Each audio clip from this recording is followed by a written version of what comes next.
ReAwakening by Thomley. Chapter 5. The sound of my alarm startled me awake early Monday morning. I hit the snooze button and quietly laid there. I wasn't going back to sleep, but I wasn't ready to get up just yet. I couldn't believe that it was time to start my new job already. The weekend had gone by too quickly. I tried to relax, hoping that a peaceful weekend would calm my nerves. I took a long nature walk and even took a nap out by the local lake. I went to the movies with a few friends, but none of it worked. My brain and heart had still been overwhelmed by my emotions. At least I was able to somewhat salvage my reputation at the newspaper. I told them that I had been under so much emotional stress because of my family and asked to take a leave of absence. It wasn't a complete lie. After all, that was what led me to where I was now. And truth be told, I was an emotional wreck. Though I was surprised that I had been able to hold on at work as long as I had. It was only a matter of time before I would have had to take some time off, even if the opportunity at Nectar Corp hadn't come along. My mental state was deteriorating. I had never felt so unstable. Thank God I decided to get up extra early. I needed time to mentally prepare for my meeting with Xavier Holland. I didn't know what he looked like, how old he was, or what kinds of questions he would be asking me. I could have searched online, but I was afraid of what I would find. I didn't want to come across anything that might make me chicken out. If he and my father were enemies, he would probably want to pick my brain to see how much I knew. Pretending to be blissfully ignorant of the whole situation would probably be the best approach, and hopefully, my rage wouldn't get in my way. The drive to Nectar Corp was quicker than I remembered. Maybe I was just anxious to get this day over with already. Once I arrived, I didn't waste any time getting out of my car and into the building. The more time I took, the more likely I was to say, "Screw it," turn the car around, and drive home. That wasn't an option. I had to see this through. I took one last deep breath and walked inside. Good morning, Miss Brown. It's good to see you again. Janelle at the front desk greeted me with a bubbly voice. I wished I was more of a morning person like her. Until my body was pumped full of coffee, I wasn't having it. It's a pleasure to see you too, Janelle, and please, call me Amy. This brought an even bigger smile to her face. Head on back, Amy.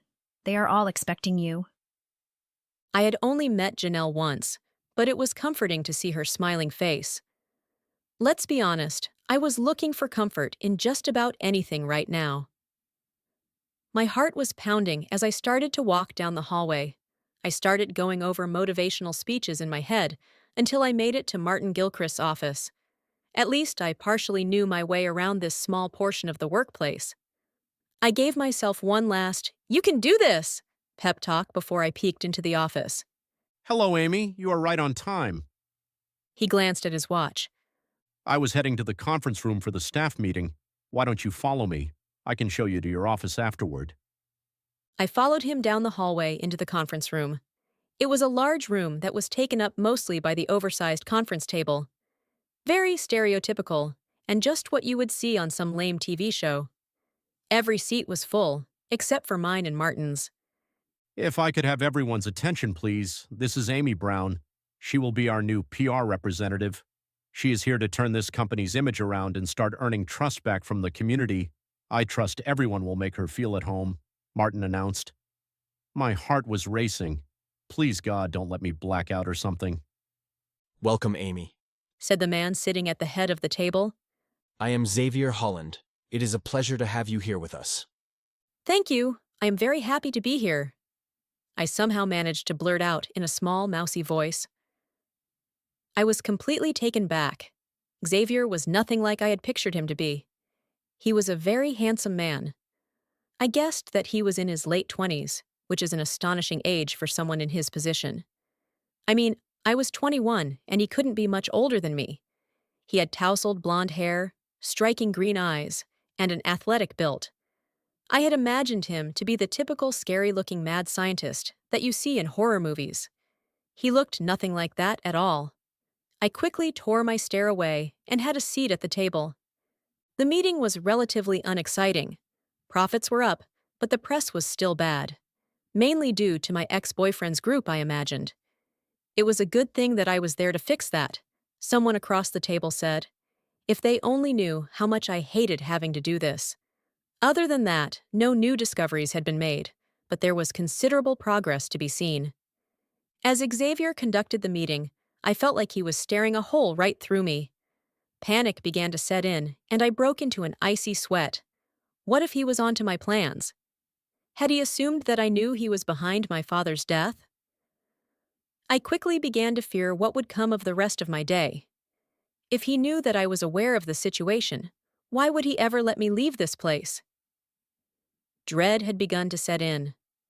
As my imagination began to get completely carried away, I realized that he was dismissing everyone from the staff meeting. Crap! What had I missed? Amy, I would like you to stay behind. We have much to discuss. Xavier said. Of course, no problem. I hoped he couldn't hear the uncertainty in my voice, or the incredibly loud sound of my heart pounding out of my chest. It was almost all I could hear. I had to find a way to calm down. Once everyone finally cleared the room, he asked me to come and fill the seat next to him, and he began to talk. First of all, let me tell you how thrilled I am that you came to work for us. I have seen your articles in the newspaper, and I have always been impressed with your work. Not to mention that, well, your father was one of my favorite associates. He was, and is still, one of my idols. He did so much in the name of science. It was truly heartbreaking what happened to him. It was a monumental loss for the science community. Thank you. I did not know that you and my father knew each other. So many emotions were running through me at this moment. It was hard to hold them all back. I was shocked that he had even brought my dad up, and I was even more surprised that he referred to him as one of his idols. Rage flew through me when he referenced his death. He had been the one that caused it, yet he had the nerve to act as if it saddened him. It took all I had to hold back my tears. I want you to know that we have already set up an office for you. Every resource we have here is at your disposal. I hope that you will feel free to come to any of us with any of your needs. Janelle at the front desk will be happy to make any phone calls or appointments that you may need. I appreciate that, Mr. Holland. Oh, please call me Xavier. We like to keep things as informal as possible around here. You will find that this is not your typical stuffy office setting. Now, let me show you to your office. We both stood up and began to leave the room. As we approached the doorway, he extended his hand, motioning for me to leave first. He shut the door and moved past me as I hovered awkwardly by the door. I followed Xavier down a long hallway. My office was all the way at the end, near the lobby. It was a nice space and was somewhat separated from the rest of the offices. It was painted neutral colors and had a decent view. I had a huge desk and what looked to be an extremely comfortable chair. It will be easy to make this office into a suitable work environment, I thought to myself. Well, Amy, what do you think? It is absolutely perfect. Thank you. If there are any supplies you require that we do not currently have, Janelle can provide you with the company credit card. Just bring your invoice back to her, and she will take care of the rest. Thanks. I don't think I will need much other than my laptop and a phone. And a therapist very soon, I couldn't help but think after I finished my sentence. That sounds good. If you don't mind, I would like to show you the rest of the office and tell you a bit about what we do here. I just wanted to start by showing you your new office space. That would be great. I need to know everything I can if I am going to reverse the damage Alex Cardwell has done to your image. I knew I was being absurd, but just saying Alex's name almost brought tears to my eyes. This was going to be harder than I thought. In order to do my job well enough for anyone not to suspect that I was up to something else, I was going to have to discredit everything Alex had worked so hard to prove. I felt like the worst person in the world. I didn't blame Alex for leaving me over this. I would have left me too. I followed Xavier to the elevator and was surprised to see that the building had 9 levels. It looked so much smaller from the outside. There were 5 levels above the ground and 4 below. I will show you all of the upper levels first. They are where we do most of our pharmaceutical research. We do many drug trials and patient studies. There are private rooms for the participants, We prefer that they stay here during the trials so that they can be closely monitored. He took me floor by floor. I saw numerous labs where they were obviously doing drug research. Next were the rooms where the patients stayed. They were remarkably similar to the private rooms that hospitals use for sleep studies, but they were also equipped with a refrigerator and a small dining area. It was a setup that people would feel comfortable enough to stay in for these trials. There was nothing out of the ordinary. I did the best I could to hide my disappointment. I was hoping that there would be something that would catch my eye, something that I could go back to investigate later, but there was nothing of the sort. After we finished the upper-level tour, he took me down below. I was a bit surprised when he made a call first to someone alerting them that we were on our way down. Was he trying to hide something, or were they just not used to having visitors? Amy, He said my name in such a way that sent a chill down my spine. It was stern, yet soft, but demanded attention. Yes, Xavier? I look at him, praying that he didn't see the fear in my eyes. most of what goes on down here is top secret. A lot of it is controversial, cutting edge, even frowned upon by other sectors. They are envious of the advances we have made here. The general public doesn't agree with most of it, so we try to keep it quiet. What people aren't familiar with tends to frighten them. It is understandable, but still very frustrating. What you are about to see is the reason you had to agree to such extreme employment terms. I stayed quiet and nodded, ready to keep my eyes peeled. It was hard, but I managed to dull down the surplus of thoughts that had been running rampant in my head. We started on sublevel 1. The scientists here were doing stem cell research. I thought that the government had banned this sort of thing. From the looks of it, though, the ban never existed here. They appeared to be too far advanced for there to have been an 8-year break in the study. We get funding from a secret government agency for our stem cell research. We had to bribe some powerful officials to be able to conduct these experiments before the ban was lifted. Xavier continued. What lies down here you may never discuss or write about. I don't care how much it could help. It has to stay under wraps. I understand. Have you had much success with the research? I replied wearily, trying to stay engaged. Yes, we have. We are learning which diseases respond to it. We feel that we are very close to having the cure for several things. What a wonder it would be to free people from the burdens of things such as Parkinson's and MS. That would be amazing. We returned to the elevator and ventured below to the next floor. Cloning. I should have easily guessed that. This is where we conduct our cloning studies. You don't hear much about our doing this, mainly because we do not limit our studies to animals. Because of this, we do not even speak of the discoveries we have made with the animals.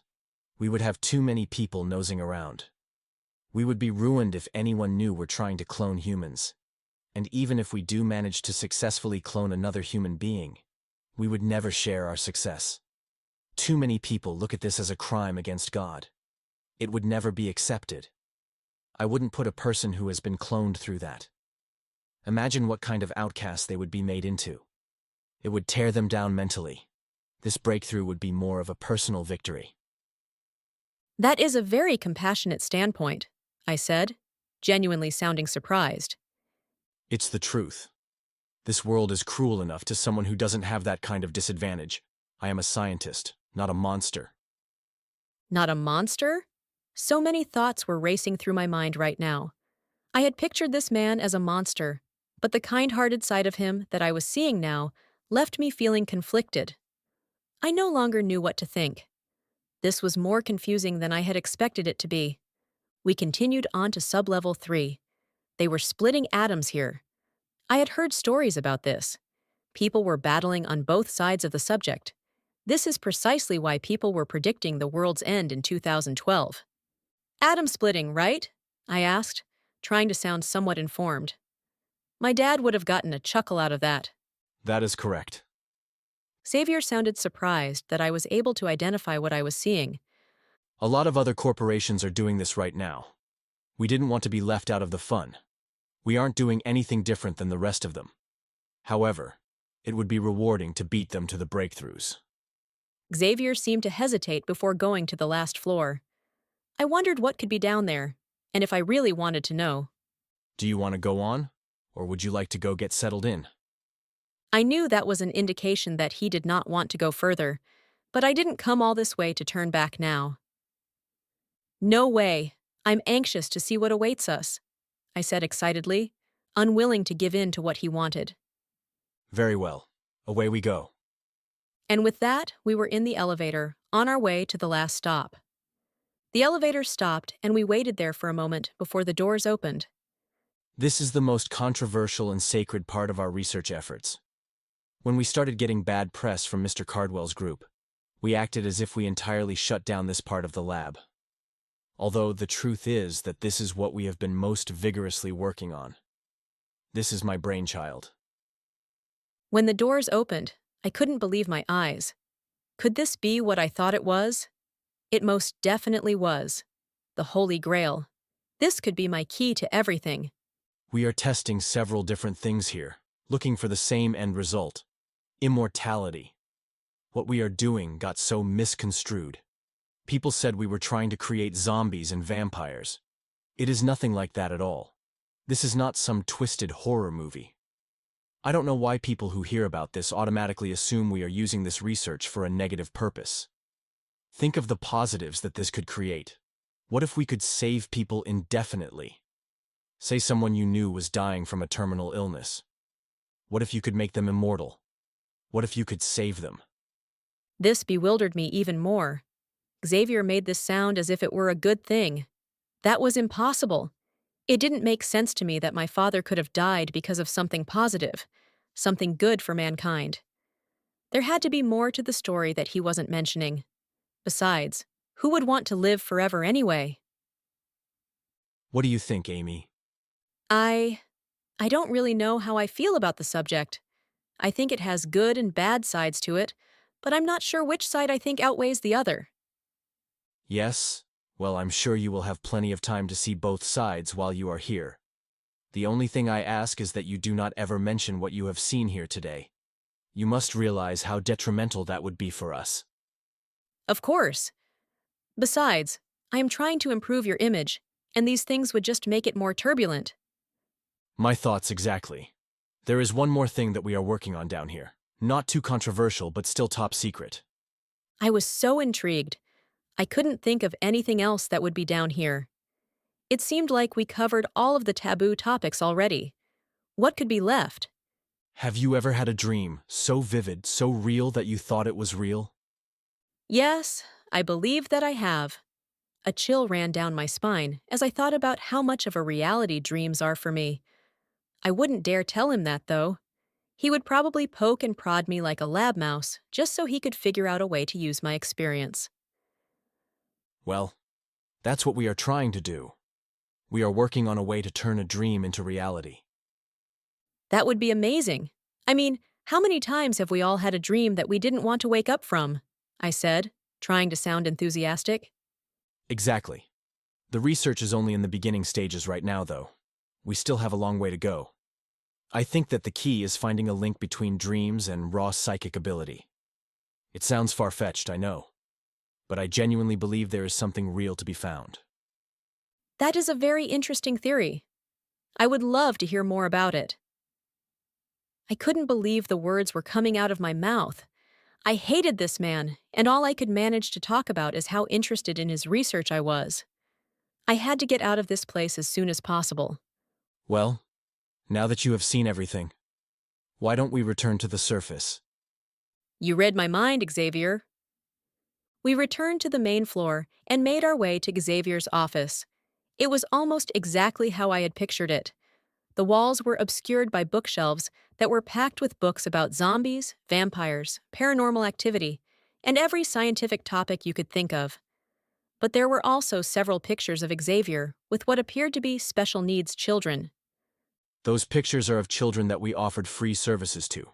They were all candidates for various clinical trials, so we invited them in to see if we could help. He must have seen me looking. Wow, that is really amazing. And I don't think I have ever seen this many books in one place, other than a library.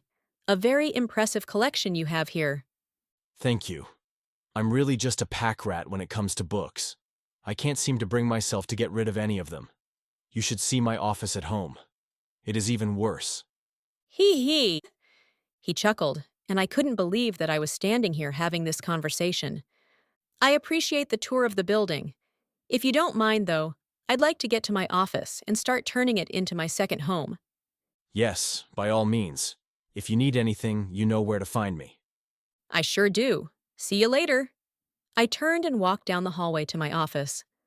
I closed the door and sank down into my new office chair. I didn't know what to do with all of the thoughts running wild in my head right now. There was so much to process. I began the day thinking that I would spend it with a murderous villain, but now I felt like he was just a compassionate scientist instead. This would be a tougher task than I originally imagined. What was I getting myself into? Perhaps I should just do some real work today and deal with my insane imagination later.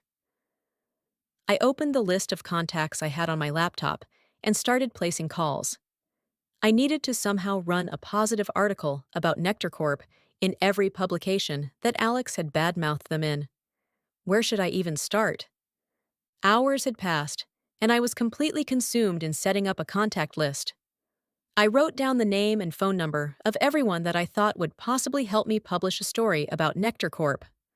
I was so engrossed in what I was doing that I almost jumped out of my seat when someone knocked on my office door. "Come in," I called, with my nose still buried in phone numbers. I had no time to stop now. Thank God I was good at multitasking. I could easily continue work and talk at the same time. It's 6 o'clock, Amy. Are you leaving soon? I looked up from my desk to see Martin Gilchrist standing in my doorway. "It is 6 o'clock already?" I completely lost track of time. "Is anyone else left in the building?" Nope, it's just us. Everyone else left a few hours ago. Only the scientists in the sub-level lab stay here at night. You can stay if you'd like, but I'd really prefer it if I didn't leave you all alone. I don't mean to be offensive. I guess I just have a protective nature. No offense taken, Martin. I appreciate that, actually. Give me just a moment to gather my things. You wouldn't mind walking me out, would you? No, not at all. I will wait for you in the lobby. Take your time. I closed my laptop and shoved it into my bag. I was so relieved to have made it through my first day. I certainly felt more confident about blending in here for as long as I needed to. Perhaps I would give it a few days before I began snooping for evidence. It would be best to lay low for a while, after all. I met Martin in the lobby, and we walked to the parking lot together. Thankfully, he didn't try to make a lot of small talk. I bid him good night as I got into my car. It was enthralling to be on my way home. I felt so mentally exhausted. I wanted nothing more than to sink into my couch and drift off to sleep. I would love a glass of wine, but I didn't want to go against that contract on my first day. God only knew what kind of experiment they would try to perform on me. I decided to go to sleep instead. That night, I dreamt of Xavier and Nectar Corp. Or maybe it was a nightmare. Either way, it was all that I could think about, even subconsciously. It was as if I couldn't escape it. I could see him smiling at me. He was coming toward me as if he were going to hug me, and I was happy that it was about to happen. I wiped tears off of my cheeks and smiled back at him. All I could say was, "Thank you." I had to be stronger than this, and the easiest way to do that would be to forget all about this stupid dream. Dreams didn't mean anything for God's sake. How many crazy dreams had I dreamt over the years that were just that? Nothing else. Xavier was a fool to think otherwise. So was I, for that matter. I would just have to take it one day at a time. The truth could be within my reach if I focused on it hard enough. I had to put in the work. After all, Xavier was still a killer, and I would still show the world who he really was. Please like and subscribe for more free audiobook content.